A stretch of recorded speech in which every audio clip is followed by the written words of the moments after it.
So the shadow of that woman is about to touch Rama, and Rama moves a little to ensure that even the shadow of a woman does not touch him. Just watching that, Mandodari realizes, if that is the character of that man, and if that man's wife was brought,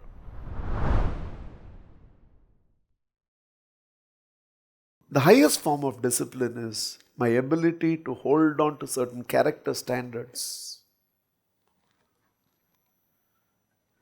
When nothing outside of me can have an influence on what is yes to me is yes to me, and what is no to me is no to me, and nothing outside of me can influence the character discipline in an individual. If we can get tempted, then we'll keep falling for everything. The greatness of a human being is in his ability to have such strong willpower to say yes is yes to me and no is no to me, and there's no trade-off here. You can't get tiger to. The cliche is that you can't get a tiger to eat grass even if it's hungry. And you cannot get an elephant to eat flesh even if it has been starving for days together, even if it's drought. What level of then character discipline has to be there in a human being? And somewhere to demonstrate this, there are two different expressions. One I have always spoken to you, another I am going to speak today. One I have always spoken to you, which is not there in Valmiki Ramayanam, it's only there in Kamba Ramayanam. Where the background to this entire thing is that Rama and Sita have been created as characters where even in thought they will not entertain any other form of flesh.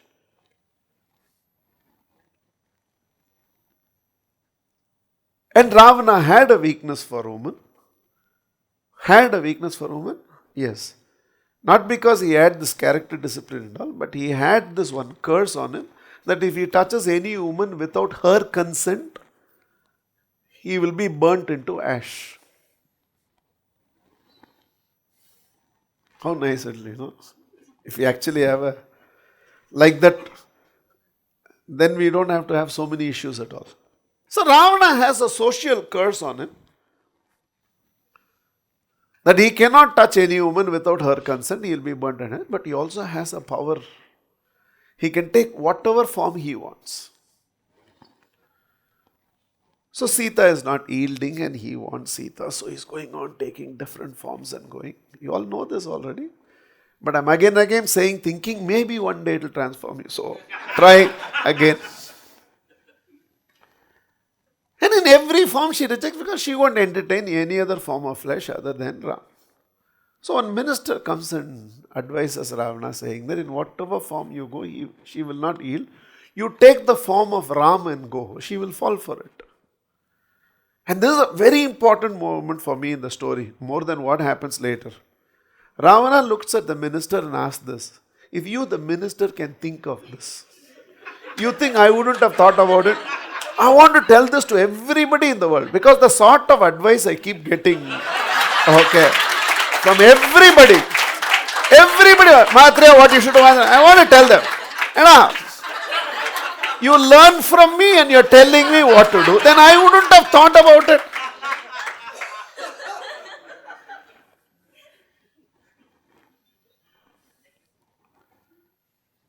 Ravana tells the minister, if you the minister could think about it, I also would have thought about it. In fact, I took the form of Ram once. But what can I do? The moment I took the form of Ram, I could not entertain another woman in my thoughts. This is Kamba Ramayanam. Valmiki has a very different expression to the same thing. So Ravana dies. And this news that Ravana has died reaches Ravana's wife. She knows that he has brought another woman. She knows that her husband only has come to fight the war, but she hasn't seen Ram yet. But all said and done, emotions blindly. Right now, it's not the question of right and wrong. Somebody has killed my husband. And we were having a nice life here, away from everything else in Lanka. So unnecessarily, this whole thing, all this has happened. So she's furious. So she wants to come and curse Rama for having killed her husband. In absolute fury, she leaves the palace and comes to the battleground. And she sees Ravana's dead body and she gets even more angry. Furious to curse, she goes towards Rama. All said and done, it's battle and it's a battle of righteousness. Rama did what he had to do.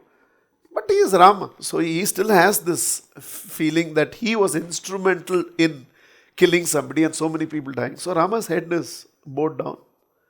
He's looking down. He's not looking up. And Mandodari is coming to curse Rama. Rama sees a shadow approaching him. Because the shadow comes first, the person comes later. The shadow is approaching him. And from the shadow, Rama knows it's a woman. So the shadow of that woman is about to touch Rama, and Rama moves a little to ensure that even the shadow of a woman does not touch him. Just watching that, Mandodari realizes, if that is the character of that man, and if that man's wife was brought, then what he did was right. And she turns and goes back without cursing Rama. Okay. This is Valmiki. So somewhere in different ways, call it literature, call it mythology, call it real, call it by whatever name you want to call it, they're trying to drive a point to you. A man is his qualities. You're not your qualification, you're not your size, you're not your weight, you're not your bank. A man is his qualities. Each one of us have to ask ourselves this question: what sort of qualities am I made of? What are some of my character traits where, independent of the circumstances I face in life, these will remain my qualities? If I believe in honesty, I believe in honesty. It doesn't matter what the circumstances, it's going to be. I believe in love and I believe in the power of love. I believe in the power of unconditional love. No matter what you do with me or don't do for me, I will continue to love you.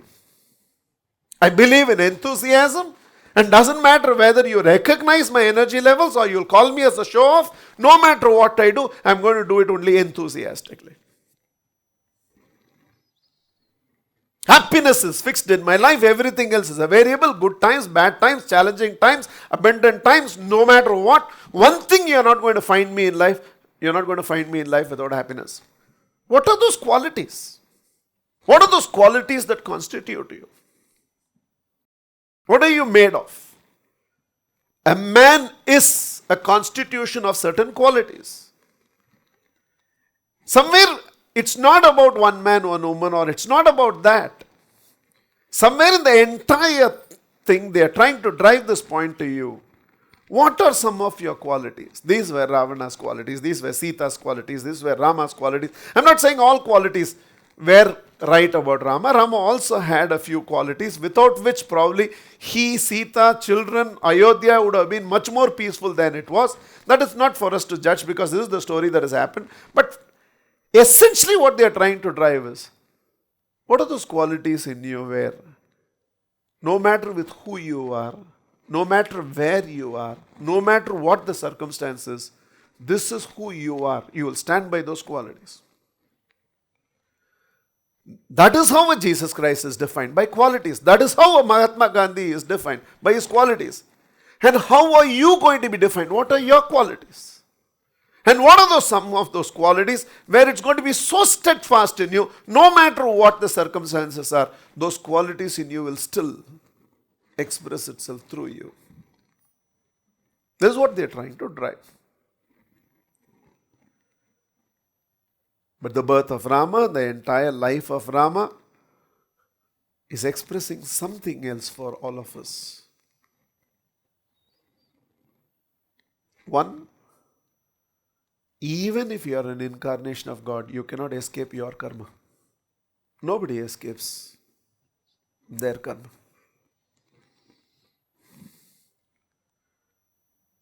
Repeatedly, I tell people, if at all you ever go through a challenge in life, if at all you ever go through a tough time in life, please don't have a negative association with you. Have a positive association with you. How can I have a positive association to a challenge that I've gone through and come out of it, Mahatreya?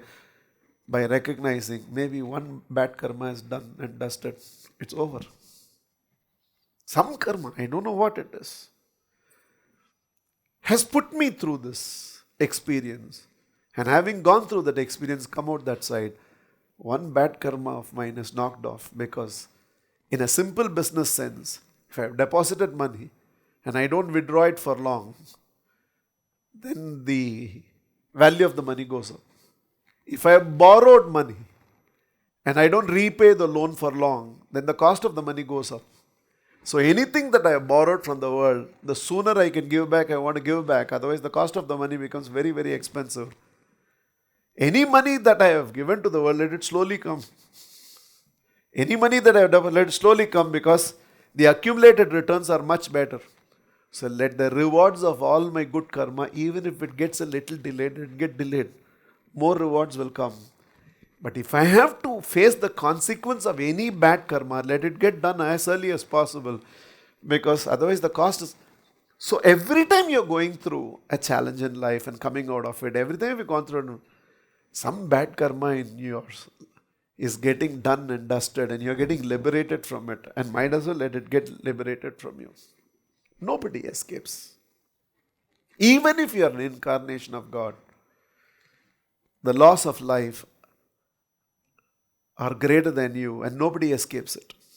You can be Jesus Christ that can revive somebody to life, but when you face the crucifixion, that which begins will end. Ramayana tells you that nobody escapes karma. But Ramayana also teaches you, even if he, the Rama, has to go through his karma, that doesn't change the fact faith creates miracles. Because it doesn't matter on what you have faith. What does not create miracles? Faith creates miracles. So even if you have a Rama in your life, but if you are only seeing that as a relationship as a father in Dasaratha, or even if you are only seeing that as a spouse in your life, like a Sita saw Rama, or a brother, you still don't derive... Certain expectations in that relationship will be fulfilled.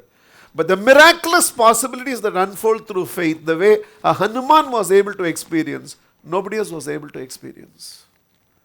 So when you have a Rama in life, do you want that to be a relationship in your life, or do you want that to be a source of faith in your life? It's a decision here, because it does not depend on Rama. Because Rama is not capable of creating miracles in your life.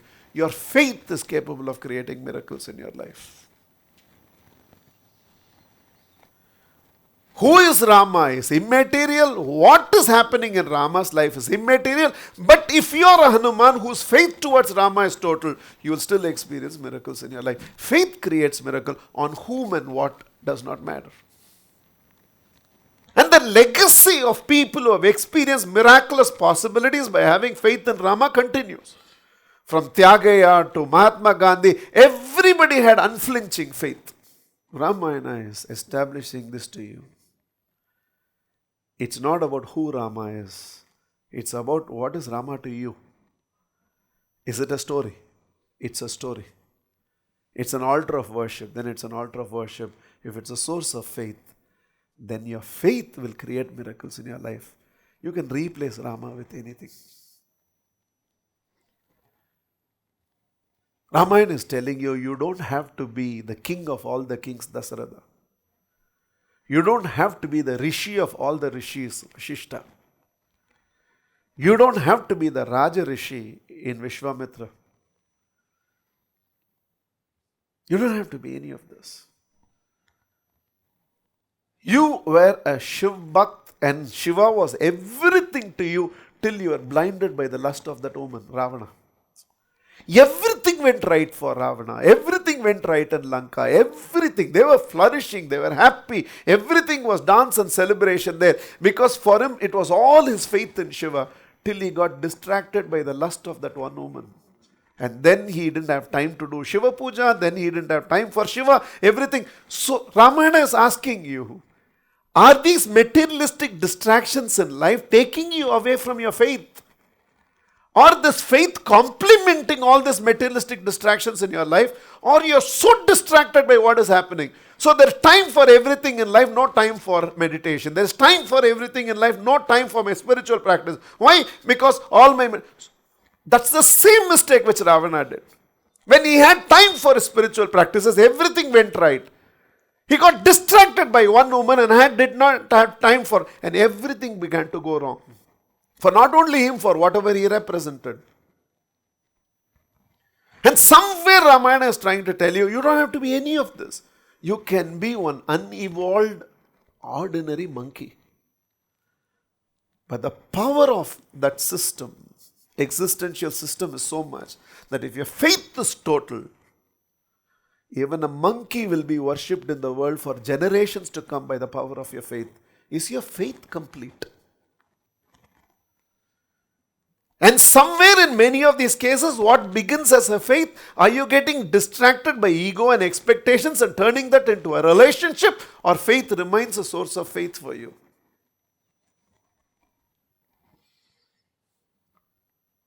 To the daring extent, Valmiki goes to tell you when Hanuman explains to Rama saying that my faith in you makes me more powerful than you, Rama.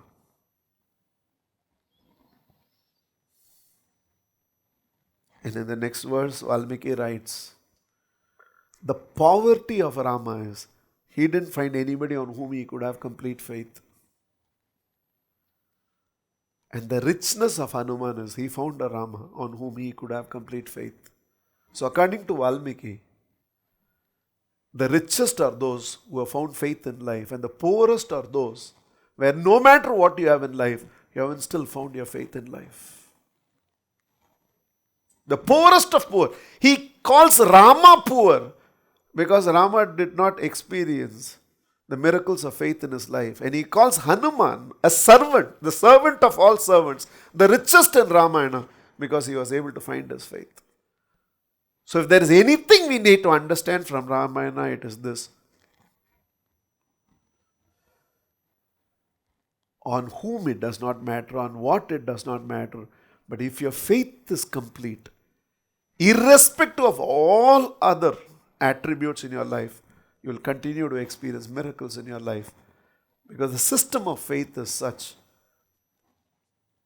that it will deliver miracles in your life. So the question is not, who is your God? The question is not, how powerful is your God? There's only one question, how total is your faith? In whatever, in whoever.